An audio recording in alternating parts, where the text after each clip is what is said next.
Samantala, bukod sa mga nasirang pananim at ari-arian, problema ngayon sa Katiil, Davao Oriental ang paglilibing sa mga namatay sa pananalasa ng Bagyong Pablo. May live report si Salima Refran. Salima. Rhea, matapos ngang marating kahapon, inaasahang bubuhos na ang tulong ngayon para sa mga napuruhang bayan ng Boston at Katiil sa Davao Oriental kung saan naglandfall ang Bagyong Pablo noong Martes.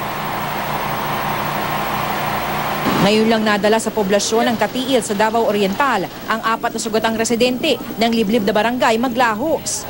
Iniligtas daw sila ng mga kapitbahay pero hindi agad nabigyang lunas dahil nasalanta rin ang buong barangay. Dito sa barangay hall kung saan sila dinala, nakilala ko naman ang kapapanganak lang na si Joanne. Ang kanyang sanggol na si Paul, ipinangalan sa Bagyong Pablo. Masaya po ako na nabuhay po siya. Pero marami ang hindi nila simpalad. Sa mismong munisipyo, nakaimbak at iniimbalsa mo ang marami sa 50 nasawi sa bayan. 53 pa naman ang nawawala. Masakit na masakit. Wala na akong asawa.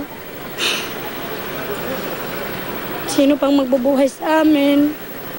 Sa munisipyo na rin ibinuro lang ilan sa mga biktima, tulad ng ina ni Naisin na hanggang ngayon wala pang kabaong. Tanggap na namin kasi trahedya. Wala kayong magagawa.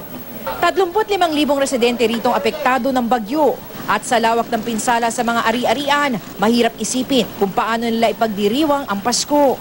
Maging ang mga bakal ng tinatayong palengke, mistulang nilamukos na papel sa lakas ng hangin.